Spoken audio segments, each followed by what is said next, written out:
to the flag of the United States of America and to the republic for which it stands, one nation, under God, indivisible, with liberty and justice for all.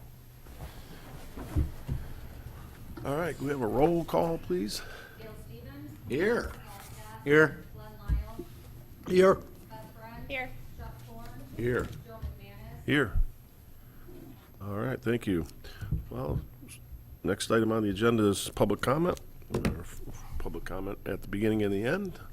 I'll open up public comment. I do not see any public, but you never know. So, let's just gonna say something. I know that guy in the front said he was going to say something. He might.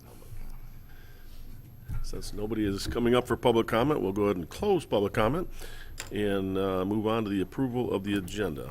And if there's no changes that anybody has, the agenda would stand approved.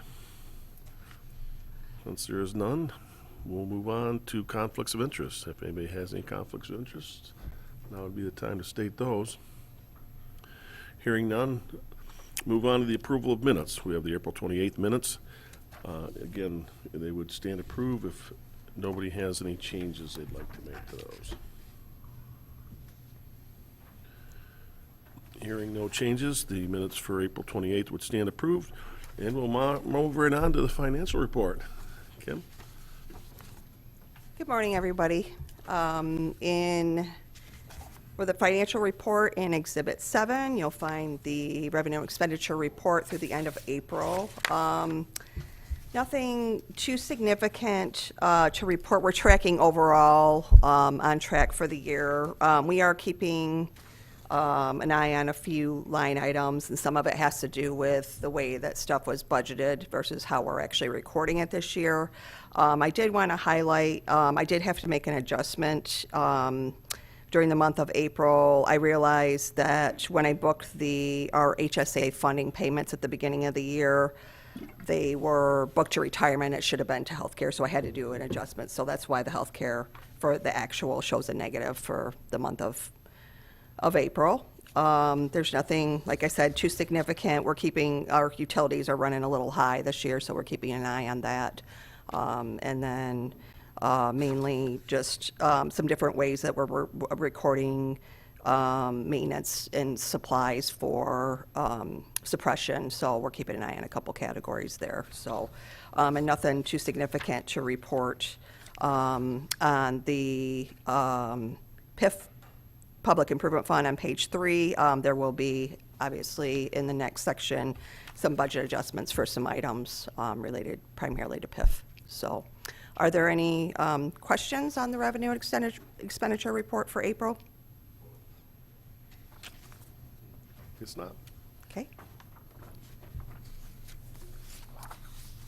And then in Exhibit 7A, we are requesting the money transfers for the month of April of $413,425.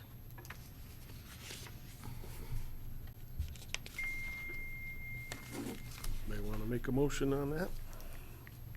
I'll make a motion to approve the transfers made in April as presented. Motion made by Corbin, supported by Lyle, to approve the transfers, $413,425. Any further discussion on that motion? Hearing none, all in favor signify by saying aye. Aye. Opposed? Motion carried. Okay. You have a resolution for us now? Yep, in Exhibit 7B, I have a resolution that's the budget adjustment amendment number 1 for 2026. This budget adjustment, as it states in the resolution itself, we would like to transfer $550,000 of the fund balance from the general fund to the public improvement fund, and that was our excess from last year. Then we also would like to adjust the public improvement fund's revenues, capital, and debt service to properly reflect the purchase of the ladder truck, the debt service associated with the extinguishment of debt for Tanker 1 and Station 11, and the capital outlay to reflect the renovation of Station 8. Some of these items were budgeted in last year, but actually occurred this year. So if you flip back to the third page, you can see the detail of the budget adjustment, and the line items that are going to be adjusted are highlighted. The first, as I mentioned, is strictly the transfer of fund balance out of the general fund to the PIF fund, which then hits the revenue under the public improvement fund. The 550 is going to be offset by a reduction in the ladder truck debt proceeds of $233,000 for a net of $317, because we decided that we would only be loaning out $750 of the ladder truck versus the $983 that was originally budgeted, and we'll be using some of our PIF fund balance to pay down that. So just so that we can carry less debt, and, you know, it helps us in the future with less debt. Under the capital outlay, we need to increase that $590,000. That is $350,000 for the down payment on the ladder truck that we made last year. At the end of the year, the auditors, I had ran it through the revenue expenditure report last year, and the auditors wanted me to move it back into prepaids because technically it related to 2026, so obviously I don't have budget for that, so I need to increase that. And then also $240,000 for the Station 8 remodel, which the bulk of that we did just a little like planning stuff at the end of last year, and that is not also in the budget.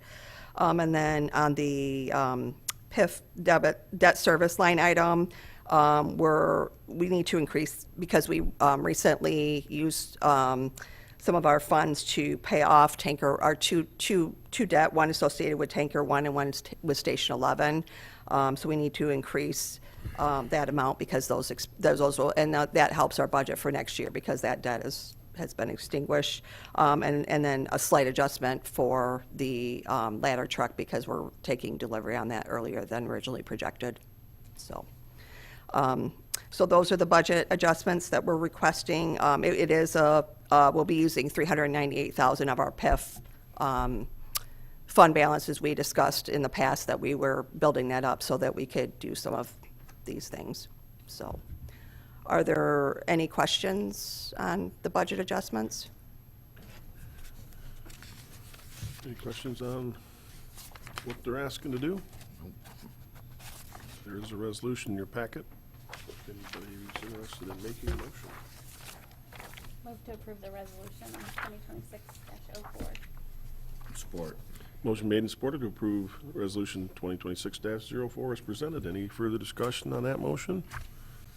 Hearing none, can we have a roll call on that, please? Or, Yes. Stacy? Bud Miles. Yes. Sorry.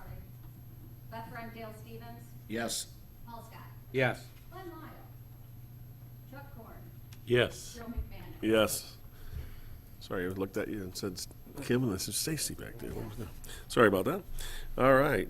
Next one is 2025 State of Michigan Form 5572. This is just to notify you that as consistent with the prior years, when our audit is complete, we have to file the Form 5572, the Healthcare OPEB Benefit Report. Once again, the results show that we have an underfunded status, which we do every year because we do not fund this. And to be properly funded, we would have to set aside 40% of the liability, which would be $36,000. So the second page is just the waiver itself that was filed, and typically the way that works is we file the waiver with the state. We file the report with the state, and then we'll hear back eventually about whether or not we need to file a waiver. As I indicated in the last paragraph there, we have always received a waiver for 2023 and prior. The waiver for 2024 has still yet to be approved. I don't know why the state takes so long to approve these things, but I would anticipate in the next short time here, we'll hear that we also need to apply for a waiver for 2025. So this is just notify you the report's been filed, and at the time that I have to provide prepare the waiver and file it, then I will need the board's approval to do such. So I will bring that at that time. So, any questions on that? Okay. Thanks, Kim. And I think the only thing that we lastly have is the approval of the total claims and EFTs of $612,371.72.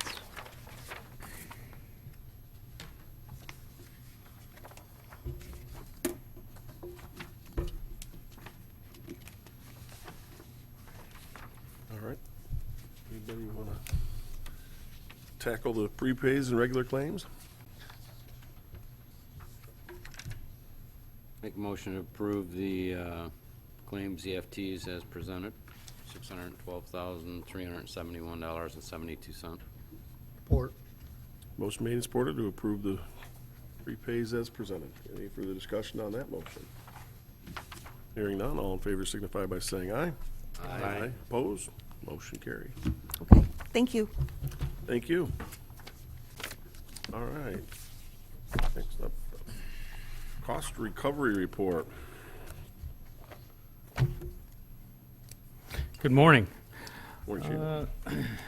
9A, you have the cost recovery report for April. In the month of April, we had $4,848 in claims submitted. We did receive payments for just over $2,700. Did have a couple, just one small payment plan payment received for the month as well. The year-to-date, you can see over $42,000 in claims submitted, over $24,000 in payments received. There were 8 claims that have been denied, and that would totaled over $6,400. That seems to be kind of trending the way it has before. So that completes my cost recovery report. Do they give you a reason for the denials? Typically, Tony, what's the most common? I mean, I know we have a couple different carriers that are consistently or a little bit more prevalent in terms of denials, but Yeah, there's a few insurance companies that want specific photos pre and post accident of the intersection, of the vehicles, of the debris. There's a few loopholes that there's a few carriers that like to deny claims without further claim.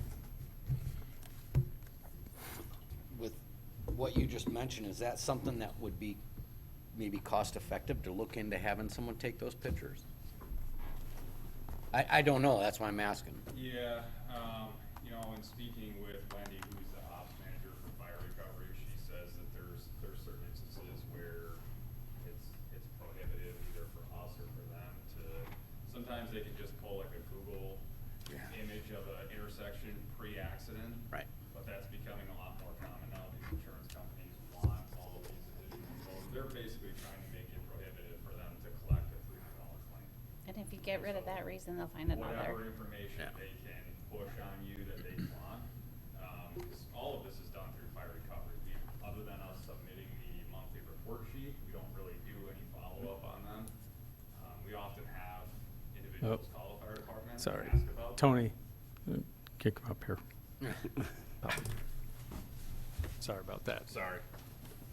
Yeah, we often have individuals call the fire department and ask about, you know, the different claims, obviously, and if they're a tax-paying resident of one of our 3 townships, then it's written off if the insurance company doesn't cover the claim.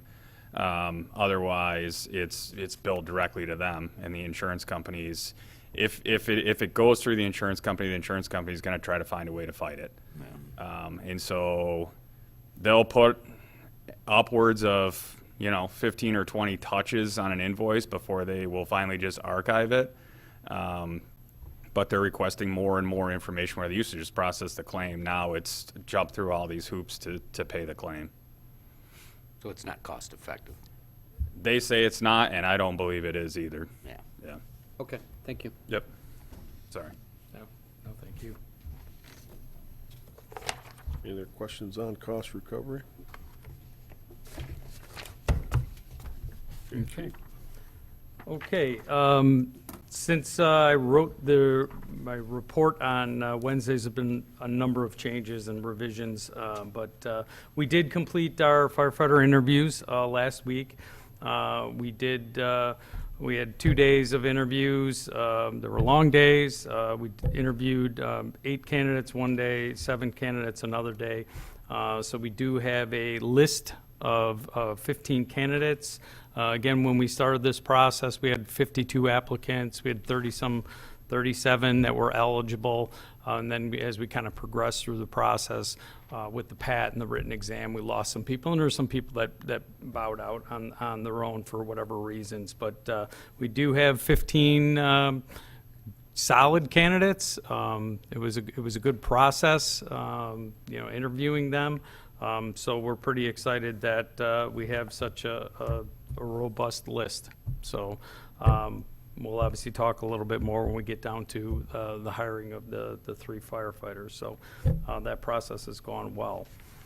In personnel, we do have our 2 members that were off work on non-duty injuries.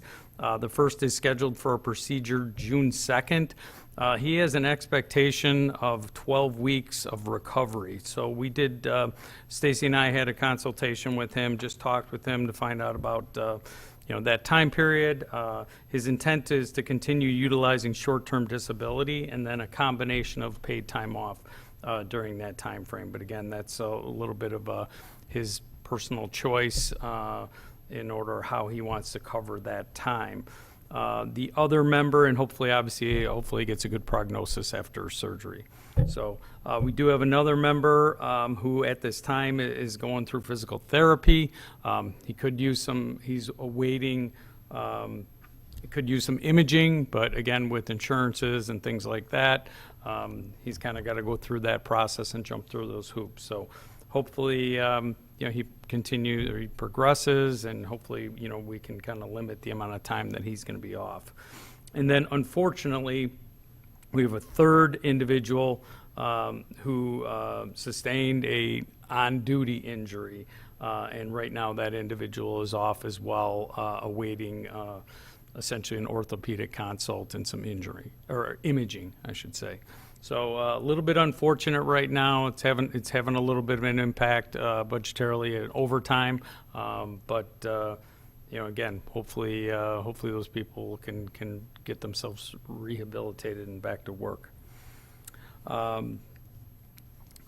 Beyond personnel, our draft 2027 budget is being finalized. Kim did, I believe, already reached out to the Finance Committee with a doodle request to schedule a meeting to review and discuss it in the coming weeks.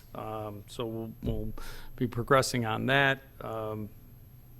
Again, with consideration of some of the rising costs for fuel and heat and different things like that. It just seems like everything's going up.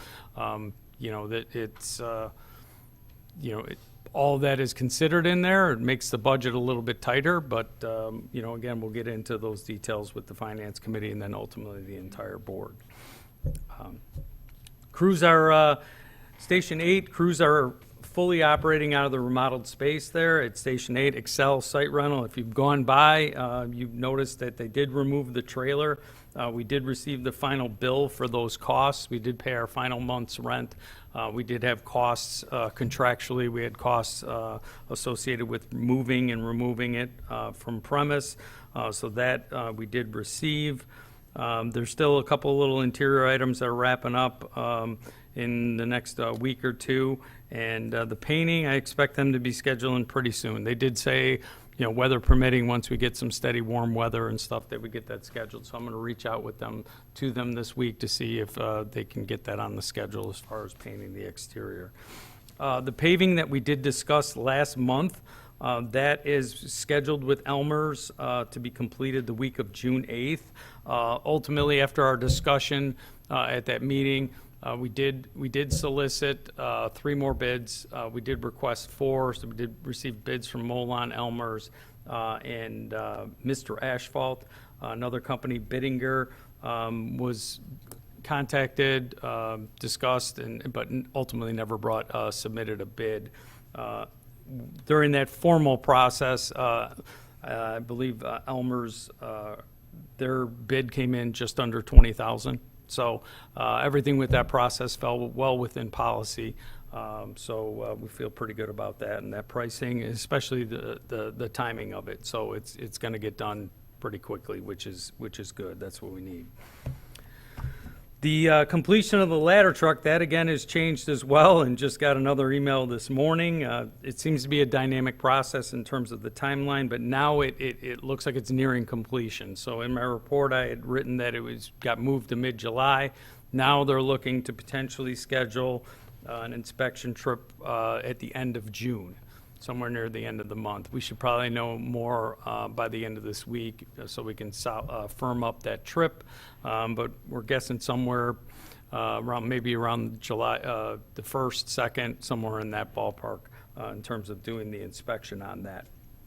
We did wind up consulting with Huntington Bank on the timing of that, because originally we thought it was going to have to be delayed until July. And again, we had a really good rate quote, which originally I think was only good for 30 days or something along those lines. But we did have conversations with them. We did get all the paperwork for the loan. We're staying at the rate that was quoted, which is really good. And then also, we would basically just put once we kind of close on that, we would just put that in escrow. I don't think it's going to be too much of a concern. Even if it did stay till July, the money that we're saving with the lower rate, it would have been beneficial just to go ahead and proceed with that loan. So at this point in time, if we're looking at payment early July, it's best just to continue on track with that. So pretty happy still with that quote and that process so far. I did consult with Hyder on the consumer's energy easement offer.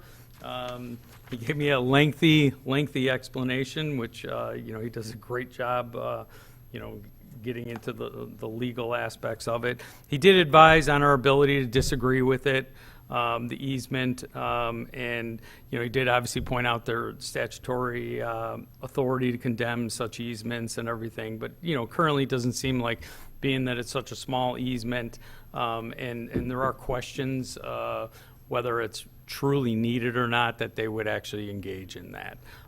At this point in time, I've been having meetings with them, met with them.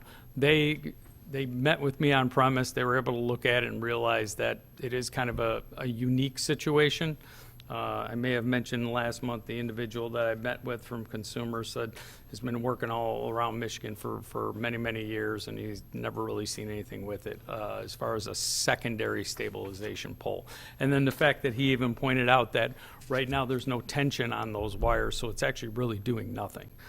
So given all of those aspects, Hyder doesn't feel that they would probably move to any condemn that easement. So we're going to continue to work with them. Hopefully we find a resolution. Ultimately, I'd like to have it removed entirely, just so that it's not a hindrance to Metro. But ultimately, if they can relocate it to another location on the property, so it doesn't interfere with any future needs or anything like that, that would be adequate as well. So I'll keep you updated as that progresses, and that completes my report. Any questions? Any questions for the chief? No. I just wanted, this is a silly question. The truck, do you drive it back? What do you do? Go pick it up, or do they ship it back? How do No, you they're gonna bring it back. And in some instances, you can, and we have driven them back. But there's gonna be some. Typically, it'll go down to the dealer. They'll do a couple additional custom type things that we need, maybe radio installs, things along those lines that the manufacturer doesn't do. But that work is going to be done now that Halt was purchased by Reliant. They have a shop in Wisconsin near Pierce, or they have an actual vendor as well that they utilize. That they're going to get some of that work done there. So as soon as it's approved by us and we pay for it, it's going to go there. It'll get that work done, and then it's going to be delivered. They bring it up? Yeah, they'll bring it to us. I didn't know if you guys had, flip coins to see who got to drive it back. No. Wasn't sure how that worked. Do you want to drive it? No, I don't think I'd be qualified, but yeah. How you doing, Tony? Good, how are you? Good. So we've actually driven them back in the past, but in order to get it from Wisconsin to Michigan, you need a CDL, which most of us don't have because we're CDL exempt. So it's kind of a pain to get it from the state of Wisconsin into Michigan, but from there we would drive it back. The other issue is liability. As soon as you leave the factory there, if you stone chip the windshield or whatever, that's on Metro versus if Reliant brings it to us in Traverse City, we don't have to worry about that. So a lot easier to have them bring it to us. Sounds good. So in my report, obviously, Chief just talked a little bit about the ladder truck. You'll see some progress photos. Those were taken very early last week. Since those photos were taken, the rear box is now actually on the chassis. In fact, my understanding is the only thing we're waiting on is pretty much the ladder to be put on top of the truck and finishing up some wiring and decals. So good progress even in the last week, which is probably why they moved our date back up. The AEDs and extrication equipment funded through the previous mentioned grants have been ordered. Little slight delay on the AEDs from Stryker because of the issues they had with their cyber attack. However, we're supposed to see those in the next couple weeks. And then as well as the extrication equipment that was through the Firehouse Subs grant, also ordered directly through the foundation, and we should be seeing that in the next few weeks as well. If you remember the old the wildland skids that we replaced on the Kubotas last fall through the Cosgrove Foundation match grant, the old units that were pulled off of those skids were listed on public surplus online auction along with a cellulose extraction vacuum that we had. All three of those were purchased through a parts company out of Kalamazoo, Michigan through bid, and those were picked up last week. So those have been sold off, which is good news. Tony, I have a quick question for you. Sure. Just out of curiosity, these trucks, don't they assemble them indoors? These are all outside. They do. So after the paint, there's several buildings that they get assembled in. So they put them on essentially giant wheel systems, I guess, and move them into different areas, and then they bring them back inside a different building. So every portion has a different assembly. So chassis is assembled in a certain spot in the factory, cab is, the boxes, the ladders are in a separate spot, and then they just wheel them all onto the main assembly line and put them all together. Okay. So the photos that you see outside are just staging photos, really. Under training, the previous month, trained on power equipment operations, our cutoff saws, chainsaw use and maintenance, our cutting torches and ventilation fans, did elevator operations training at several local hotels, water rescue and boat operations, and then hazmat plug and patch and containment. 2 members attended the Homeland Security Conference in Grand Rapids, which covered topics including the Baltimore Bridge collapse and response, I'm sure you're all familiar with, the Northern Michigan ice storm, cyber threats, AI and public safety, mass fatality incident exercises, school safety and mental health, lessons learned from the Grand Blanc active assailant attack and the Surfside condo collapse in Miami and their response. The school safety and mental health, I'll say I attended that one. It was very interesting. They actually had a panel of 5 local Grand Rapids high school students that did a Q&A session over mental health and their response and their feelings to, I guess, where we're at today with school safety and resource officers and all of that. So it was very interesting to hear their perspective from students from actually 5 different Grand Rapids high schools. So that was a great conference. Monthly team training completed for both hazardous material and technical rescue. This is the first time since we've created our MABUS division that both teams have trained together. We felt putting the training together with both hazmat and technical rescue in a confined space evolution in one of the DPW vaults was a great opportunity to allow our confined space team to train in their ropes and SCBA, but also have hazmat do air monitoring and a couple other things in training the teams together. So a great co-op effort between Traverse City Fire Department and Metro to make that happen. A couple calls of interest. The lightning storm that we had back on May 18th created a couple issues in our area. We had a couple small building fires, one on Village Circle Drive in East Bay and another one on Plum Drive in Acme Township. Both of those were limited pretty much to just smoke and very little fire damage in those respective houses. We also had a building fire on May 11th on the 2600 block of Holiday Road. About 3.5 hour on-scene time and aid from Peninsula and Traverse City on that one. and then a small grass fire in the 900 block of Avenue E, which was caused by a downed power line back on May 4th. Total calls for the month of April at 525. EMS calls 437. We had 90 falls. Those are slightly down. Priority breakdown of calls: priority 1's at 190, priority 2's at 92, and priority 3's at 155. We had a total of 377 training hours for the month of April.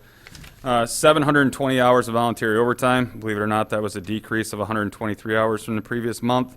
And then 251 mandated hours, which is an increase of 143. And a lot of that is just in correlation to what Chief spoke about with those employees off on injury. Staff and equipment move-ups for April, a total of 13, and you can see the station breakdown below that. And overlapping incidents at about 44%, or 230 of the 525 calls. Mutual aid given, a total of 8, 4 to Blair Township, 3 to Traverse City, 1 to Long Lake, and then aid received, 2, 1 from Blair and 1 from Traverse City. You'll probably see a little bit higher than normal mutual aid given in Blair Township. And a lot of that, if you remember, I mentioned the previous month, we are covering part of their area due to the Beitner Road bridge collapse. So a little bit of aid given in their far southern box there, which is impacted by obviously them not being able to get through there. Are you doing medical runs there too? Yes. Yeah, so fire runs, they will still send apparatus and obviously take the long way around. If they have a structure fire, grass fire, et cetera. The medical calls are strictly being covered by Metro and East Bay EMS. And then on the last page, a breakdown of incidents both by station and by area. Any questions for me? All right, thank you. Actually, Tony, I Yeah, do have go a ahead. question. Sure. You know, I was looking at the road commission minutes, and I guess there is some neighbors in the Brown Bridge area are expressing a big concern about their own life safety. And because of Beitner being out and lack of emergency services, it sounds like there's not that problem. They're uninformed, they're uninformed. That's what I wanted to know. Okay, got it. Thank you. Yeah, the area, the way that we have it set up through dispatch, it's an automatic response now. They've Sounds actually like it's changed that working box, well. so there really isn't any effect. It's just a different agency responding now. Okay, Yep. just emotions probably. Okay, thank you. You're welcome. So East Bay will probably be a tick up in activity out of East Bay. Yeah, we're talking with, Blair about that. Good. Thanks, Tony. Thank you. Chief Belcher. Good morning, everybody. Believe it or not, it's been a couple of years since we updated our plan review and inspection fee schedule. Seems like it was just yesterday, but it was June of 2024. So I'm working on updating that, and I will be bringing that to you at a future meeting.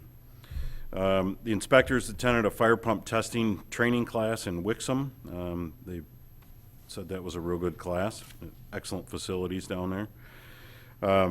And right now they're working on the hotel, motel, and food service occupancies this time of year. And I'm currently reviewing, there's a new NFPA standard, 1321. It's for fire investigation units. It applies to any agency that has basically more than one fire investigator, and we do. So, and in that standard, there's the requirement for 85 policies that you have to have in place, which is a lot. And so I'm currently reviewing. Some of them, they cross over because Metro already has those policies in place, respiratory protection, PPE, things like that. So some of them are already there and in place, so I just need to weed through what we have, does it apply, and what do we need to put in place in order to be compliant with this new standard. Plan reviews and inspections, you can see those numbers. Mobile food vendors, we're at 3 with the new inspection policies, and that should be going up as we get into summertime a little bit more. We did have that residential fire in Acme Township on Holiday Road. That was an accidental fire due to combustible insulation that was too close to the chimney. And they had just gotten home from vacation and fired up the wood stove. And a couple hours later had the fire, so. Youth Firefighter Program, the coalition met to discuss future goals and needs. We don't have any new cases, which is a good thing. And the pub ed report for the month. You can see a lot of car seat installations, and Katie's been very busy in the last month or so. The Greek Orthodox Church, she did a Stop the Bleed program, balanced bingo at Independence Village, cooking safety and shelter in place program at the village at Bay Ridge, Traverse City High School, the school on 3 Mile Road, did a Firefighters Are Our Friends, did that for the preschool and the daycare class there. Family Fun Day at Camp Hiawatha, CPR for Grand Traverse Men's Shed, disability alarm install, family and friends CPR at Station 11. That's our regular scheduled program there. We had 19 participants that night, which was great. Fire extinguisher training for the sleep in, and that was for employees. Another fire extinguisher training at CF Manufacturing. And then just the back page there is some photos from the events throughout the year. So Katie's been very, very busy delivering programs, which is great. Does anybody have any questions? Great. Thank you. Thanks, Brian. I don't see anything under old business. Moving on to new business, hiring of 3 additional firefighters, discussion. So, Chief, you handle that?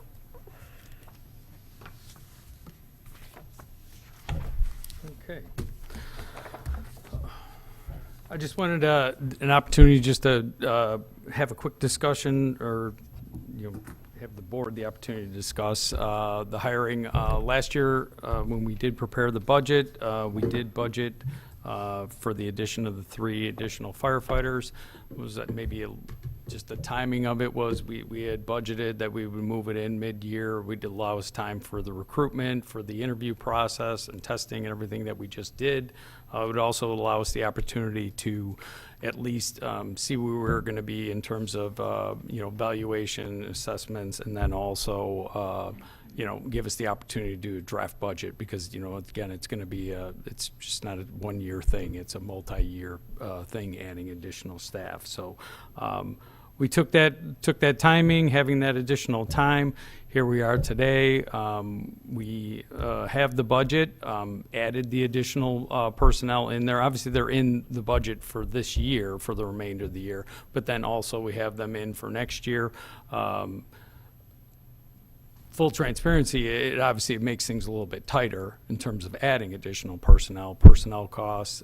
At the time, we also have the considerations of the last contract negotiations, so there's some financial considerations there. But these are no different than what every other agency is dealing with in terms of hiring personnel, recruitment, retention. So I feel confident. We budgeted for half the year for this year. It's in there. We also have them within the budget for next year. Things look good there. And again, we were able to go through a good recruitment process, and we have a good list of candidates to select from. So again, I just wanted the opportunity to kind of follow up from where we had discussed and planned what we would do, and have, if there's any questions that the board would like to do before we make those hires. Also, the plan would be to, our target was somewhere around July 1st is to get them in, but again, we were dealing with trying to get recruitment process, select candidates, do the orientation, and then again, even the orientation itself is kind of subject to who those candidates are. We did have a number of internal candidates that did apply. We have a good mix of internal and external candidates. I would guess that we're probably going to have some sort of mix when it comes down to it. So that was another consideration. But the week of the 22nd of June would be that tentative orientation week.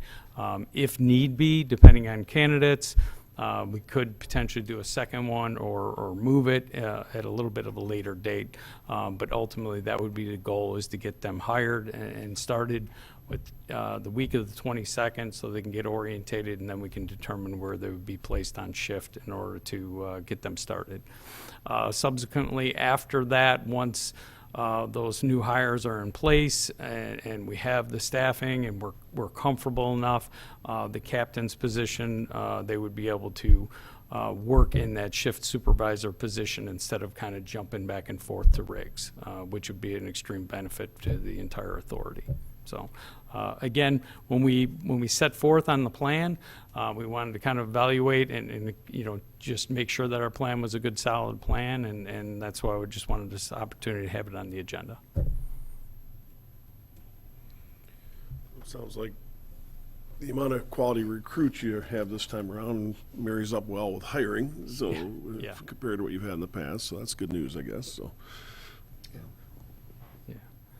And again, I think these were all approved already financially within the budget and everything, and so I don't think that there's any motions or anything needed. I just wanted the opportunity to discuss it. Yep, and just for anyone who would come back and watch this meeting because they can't sleep, they would, just so they know, we've had these discussions before. It's not like this board hasn't questioned or vetted the recommendation, but you guys did a good job of, providing information on why it's beneficial to the organization as a whole, and it really, the crux of it really is I won't use the term correctly, but like the incident command that you use, the captains are able to be the captains, right, and not switch between jobs, and which is crucial, and that was very informative when we went through that discussion before, so I appreciate it.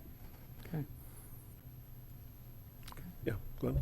Well, would this put us at the level of employees for the station we got at what we need to be, or are we still gonna be low? Have we That- looked at that at all, or no? Yeah, yeah, we did. And when we had the discussions early on, or in some other scenarios about what's the best use of when we go to add an additional person, do we put them at another station to kind of bolster staffing there, or do we put them in this position where we did have some overtime costs with being able to get the captain to do some of their duties during the day and not be committed to the rig, but and by doing it, putting the personnel there, that's going to alleviate, we're going to save on that. Save, that money will be redirected to the new personnel, salaries and new personnel. But ultimately, in terms of the impact to the entire response area, by putting that person at Station 1, freeing up that captain to handle incident command duties, which again, there's so many other standards that typically call for that and require that immediately on fire incidents or other emergency incidents. It's just best use to put them there. Yeah, there's other stations where we could use additional staffing, but we have had pretty consistent success with the part-time program where we are staffing the third at Station 11, which has historically been our busiest station. We know as of recently, we're starting to see some of that call volume come up at 12, but again, that's something that we can address. So we have additional staffing there, and then we also have been, when we have additional part-time crews available, been staffing some shifts and part of the time at Station 8. And again, that's a little bit of an east-west. If we can staff those engine companies a little bit better, again, we can cover the entire authority a little bit better. So to answer your question, yeah, there's always a need for additional staffing. As we went through the ISO evaluation, that was one of the areas where personnel and our deployment relates back to the fact that we have just such a large area of a response, the 110 square miles. It's extremely difficult for us to get anywhere near 100% on that. We can definitely always use additional firefighters, but I think in terms of the next step, this is obviously the most beneficial and effective next step in terms of putting the personnel there. Okay, thank you. Any other questions on staffing? Well, look forward to the next steps in that process. Next up is consideration of engagement for the 2026-2027 audit. Yes, we did obviously complete our 3-year engagement with Manor. They were here for 3 years. Just in some discussions with administrative staff, it was expressed to me that last time that we had an engagement that we did consider just an additional 2 years before going back out to RFP in the past. I did receive this at request from Manor back in February, but obviously it was something that we didn't want to look at until the audit was done and until we had the audit presented and we were feeling comfortable with the work that they've been doing for us for the last 3 years. I know in conversations with Kim, she's been very pleased with the work that they've been doing in terms of the audit. Things are moving fairly smoothly. The proposal that I have in front of you would basically just be a 2-year extension. It'd be for fiscal year 26-27. The increment, the cost increases on it are consistent with the first 3-year proposal in terms of the percentage increase on those agreements. Still a very good number in terms of auditing services. So again, it would be a recommendation if agreeable is just to engage with them for 2 more years, and then after that go out for a full RFP again as we've done in the past.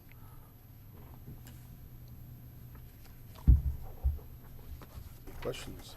I think that that's fine. Manor Casterison is a good company. We've only had them for 3 years. I don't even think at 5, I don't even think they need to necessarily change their managing partner that, signs off on it and looks at it, which is one technique that you can use sometimes to stay with the same company. But I don't have an issue with it. I would make a motion to approve Manor Casterison for the fiscal year 26 and 27 audit. I'll second that motion. Motion by Friend, second by Korn to extend the contract with Manor Casterison for the additional 2 years. Any further discussion on that motion? Is that accurate? There's no further discussion. All in favor signify by saying aye. Aye. Opposed? Motion carried. Thank you. Thank you, Chief. All right, well, we're getting done in record time today. Any suggestions for items for our next board meetings? I know we have a study session here in a few minutes, so we'll go ahead and open up the second public comment, see if there's any public that wants to come forward and talk. Everybody's in uniform, so I don't see a lot of public. So we'll go ahead and close public comment, and we'll just take a 10-minute break and come back at 10 for our study session. So we'll stand adjourned. Next door. Is it over here? That's what I understand. Okay.